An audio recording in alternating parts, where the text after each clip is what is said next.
11월 8일 월요일 하나님께서 저에게 주시는 말씀은 욥기 20장 12절에서 29절의 말씀입니다. 제가 한 절, 여러분들이 한 절 함께 교독하시고 마지막은 함께 읽겠습니다. 그는 비록 악을 달게 여겨 혀 밑에 감추며 아껴서 버리지 아니하고 입천장에 물고 있을지라도 그의 음식이 창자 속에서 변하며 뱃속에서 독사의 쓸개가 되느니라. 그가 재물을 삼켰을지라도 토할 것은 하나님이 그의 배에서 도로 나오게 하심이니 그는 독사의 독을 빨며 뱀의 혀에 죽을 것이라. 그가 강 곧 꿀과 엉긴 젖이 흐르는 강을 보지 못할 것이요 수고하여 얻은 것을 삼키지 못하고 돌려주며 매매하여 얻은 재물로 즐거움을 삼지 못하리니 이는 그가 가난한 자를 학대하고 버렸으며 자기가 세우지 않은 집을 빼앗습니다. 그는 마음의 평안을 알지 못하니 그가 기뻐하는 것을 하나도 보존하지 못하겠고 남기는 것이 없어 모두 먹으며 그런지 그 행복이 오래가지 못할 것이라. 풍족할 때에도 괴로움이 이르리니 모든 재난을 주는 자의 손이 그에게 임하리라. 그가 배를 불려 할 때 하나님이 맹렬한 진노를 내리시리니 음식을 먹을 때에 그의 위에 비같이 쏟으시리라. 그가 철 병기를 피할 때에는 놋 화살을 쏘아 꿰뚫을 것이요 몸에서 그의 화살을 빼낸즉 번쩍번쩍하는 촉이 그의 쓸개에서 나오고 큰 두려움이 그에게 닥치느니라. 큰 어두움이 그를 위하여 예비되어 있고 사람이 피우지 않은 불이 그를 멸하며 그 장막에 남은 것을 해치리라. 하늘이 그의 죄악을 드러낼 것이요 땅이 그를 대항하여 일어날 것인즉 그의 가산이 떠나며 하나님의 진노의 날이 끌려가리라. 이는 악인이 하나님께 받은 분깃이요 하나님이 그에게 정하신 기업이니라. 아멘. 오늘 욥기의 말씀은 소발이 악인의 삶을 이야기하고 있습니다. 욥의 고통을 보면서 악인이기에 그런 고통의 삶의 고통이 욥에게 찾아온다라고 하는 이야기를 욥에게 들려주고 있는 것입니다. 소발이 말하는 악인의 삶과 그런 악인에 대한 심판의 이야기가 오늘 욥기의 내용입니다. 먼저 12절부터 17절까지 소발이 악인의 삶에 대해서 이야기합니다. 14절의 말씀을 보면 그의 음식이 창자 속에서 변하며 뱃속에서 독사의 쓸개가 되느니라 라고 소발은 이야기하고 있습니다. 우리가 먹는 음식이 뱃속에서 독사의 쓸개가 된다라고 이야기하는 것이죠. 이 말씀은 악인은 좋은 것을 얻으려고 또 그것을 누리려고 하지만 하나님께서는 악인의 그 욕심을 허락하지 않으신다라고 이야기하고 있는 것입니다. 15절과 16절도 같은 맥락입니다. 악인은 자기의 욕심으로 재물을 삼키려고 하지만 하나님께서 그것을 다시 토해내게 하실 것이다 라고 하는 것입니다. 18절의 말씀에서도 보면 수고하고 얻은 것을 삼키지 못하고 돌려주며 매매하여 얻은 재물로 즐거움을 삼지 못하리니 라고 오늘 말씀에서 이야기합니다. 이것이 악인이 맞이하게 될 운명이다 라고 이야기하고 있는 것이죠. 소발은 이런 악인의 삶은 하나님이 통치하는 또 하나님이 다스리는 그런 나라와는 정반대의 모습을 보여주고 있고 묘사하고 있습니다. 반대로 하나님이 통치하는 나라는 소발이 말하는 악인의 삶과는 정반대의 모습을 성경에서 이야기해 주고 있습니다. 악인의 삶과 반대되는 모습을 우리는 성경에서 찾아볼 수 있는데요. 이사야서의 말씀에서 우리는 하나님께서 통치하시는 악인이 사는 것이 아니라 악인의 삶이 아니라 하나님께서 통치하시는 나라는 어떠한 복을 누리는지에 대해서 잠깐 엿볼 수 있습니다. 이사야서 65장의 말씀에 보면 하나님께서 이스라엘 백성들에게 바벨론의 포로로 잡혀가 있는 이스라엘 백성들에게 그들에게 비전과 꿈을 제시해 주기 위해서 하나님이 건설해 주실 새 하늘과 새 땅에 대한 이야기를 아주 잠깐 보여주십니다. 그러면서 이스라엘의 포로로 잡혀가 있는 백성들에게 희망을 주기 위해서 하나님의 나라를 아주 환상적인 하나님의 나라를 그들에게 보여주시는 거죠. 이사야서 65장 23절에 보면 이런 말씀이 있습니다. 그들의 수고가 헛되지 않겠고 그들이 생산한 것이 재난을 당하지 아니하리니 그들은 여호와의 복된 자의 자손이요 그들의 후손들도 그들과 같을 것임이라. 이런 말씀이 있습니다.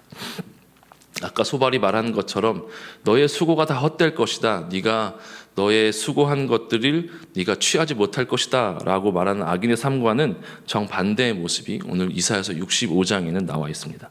하나님께서 말씀하시죠. 너희의 수고가 헛되지 않겠고 너희의 생산한 것들이 재난을 당하지 않고 너희들이 그것을 누리고 복된 삶을 살 것이다 라고 하나님께서 새하늘과 새 땅, 하나님께서 통치하시는 땅을 보여주면서 그런 복된 삶을 보여줍니다.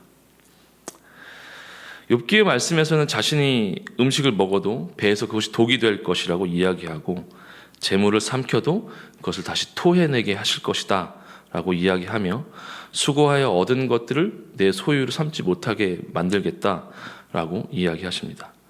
재물로 즐거움을 삼지 못한다고도 말씀을 하시죠. 이렇게 허탄한 모습이 하나님의 통치가 없는 바로 악인의 삶의 모습입니다. 그것을 오늘 소발은 이야기해 주고 있는 것이죠. 19절에서는 악인의 삶이 형통하지 못한 이유에 대해서 이야기합니다. 그렇다면 악인의 삶이 왜 이렇게 형통하지 못한가? 라고 하는 이유를 19절에서 소발은 이렇게 이야기합니다. 악인들이 가난한 자를 학대하고 버리고 자기들이 세우지 않은 집을 빼앗았다라고 이야기합니다. 부당하게 남의 것을 빼앗았다는 것이죠. 악인의 모습이. 그렇다면 악인들은 왜 다른 사람을 학대하며 부당한 것을 빼앗았을까? 그 이유에 대해서도 20절에 이야기해 주고 있습니다. 우리가 읽은 본문보다 히브리어 원문으로 하는 것이 더 잘 전달될 것 같습니다. 히브리어 원문에는 이런 의미입니다. 자신이 가진 것에 만족을 누리지 못한다라고 하는 것이 바로 20절, 오늘 우리가 읽은 20절의 말씀의 히브리어 원어의 뜻입니다. 악인의 특징 중에 하나입니다. 악인은 만족을 모릅니다. 만족하지 못하니까 더 많은 것을 욕심내다가 악인의 길로 가게 된다라고 하는 것이 바로 소발이 이야기하고 있는 것입니다. 그러니까 행복이 오래가지 못하고 22절에 풍족할 때에도 괴롭다라고 이야기하는 것이죠. 아무리 취하고 아무리 내가 가져도 그것으로 만족하지 못하기에, 악인은 그것으로 만족하지 못하기에 괴롭다라고 오늘 22절에서는 이야기합니다. 제가 오늘 아침 여러분들의 축복하기는 여러분들의 삶에 절제가 있는 삶을 사시길 축복합니다. 우리의 삶에는 많은 절제의 부분들이 필요합니다. 특별히 오늘 제가 축복하고 기도하기는 우리의 마음과 생각에 절제가 있는 하루가 되시길 축복합니다. 우리의 마음에 욕심을 제하고 또 부정한 생각이 우리 생각 가운데 들어올 때 그것이 꼬리에 꼬리를 물고 또 계속 부정한 생각을 우리 마음 속에, 우리 생각 속에 집어넣을 때 우리 생각을 절제하시는 저와 여러분들이 되시길 축복합니다. 24절의 말씀부터는 그런 악인에게 내려지는 심판에 대한 이야기입니다. 어떤 심판이 있냐면 철병기를 피해 보려고 하지만 화살이 꿰뚫는다라고 이야기합니다. 그리고 25절에 두려움이 그런 악인들의 삶에 닥칠 것이다 라고 이야기합니다. 27절의 말씀에는 하늘이 그 악인의 죄악을 다 드러낸다. 성경 말씀에 감춰질 것이 없고 모든 것이 다 드러난다고 하는 말씀처럼 악인의 삶도 다 하나님 앞에 드러나게 될 것이다 라고 이야기합니다.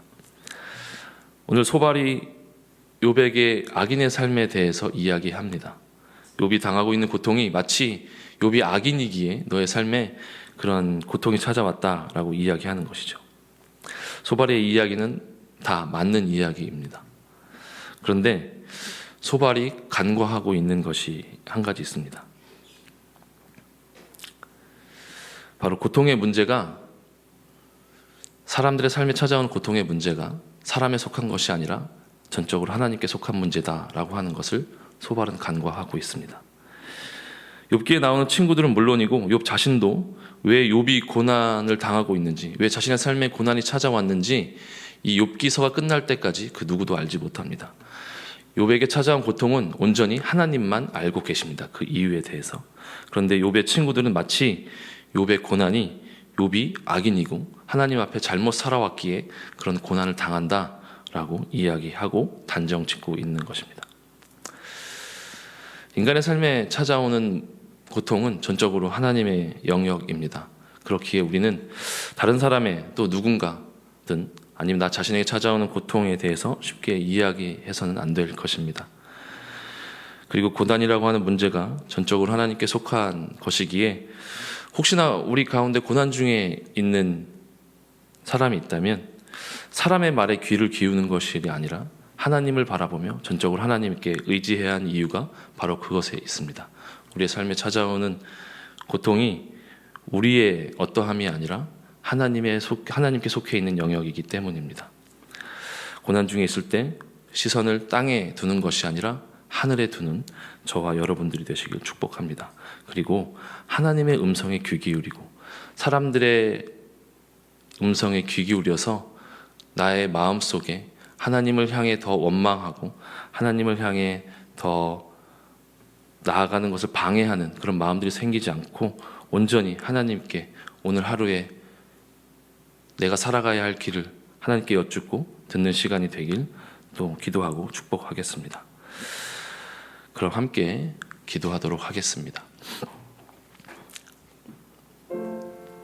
오늘 함께 기도하실 때 혹시 우리 삶 가운데 또는 내 주변에 있는 사람들 삶 가운데 고난이 찾아왔다면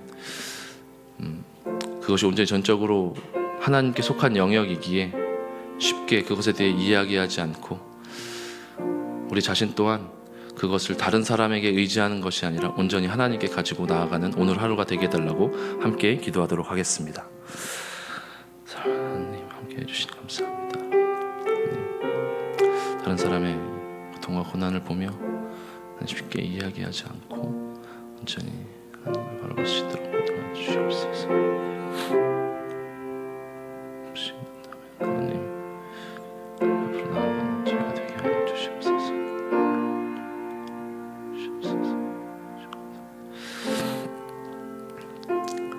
사랑하는 하나님 감사합니다. 오늘 저희에게 새 아침과 새 날을 주시니 감사합니다. 하나님 오늘 욥기의 말씀처럼 저희 삶 가운데 고통이 찾아옵니다. 하나님 하지만 그 고통의 문제가 온전히 하나님께 속한 것임을 고백합니다. 그렇게 오늘 하루도 주님 앞에 나아가는 저희가 되게 하여 주시옵소서. 또한 우리의 어떠함으로 나가는 것이 아니라 예수님의 보혈에 의지해서 담대함으로 하나님 앞에 나아가는 저와 우리 성도님들 될 수 있도록 주님 축복하여 주시옵소서. 감사드리며 예수님의 이름으로 기도드렸습니다. 아멘.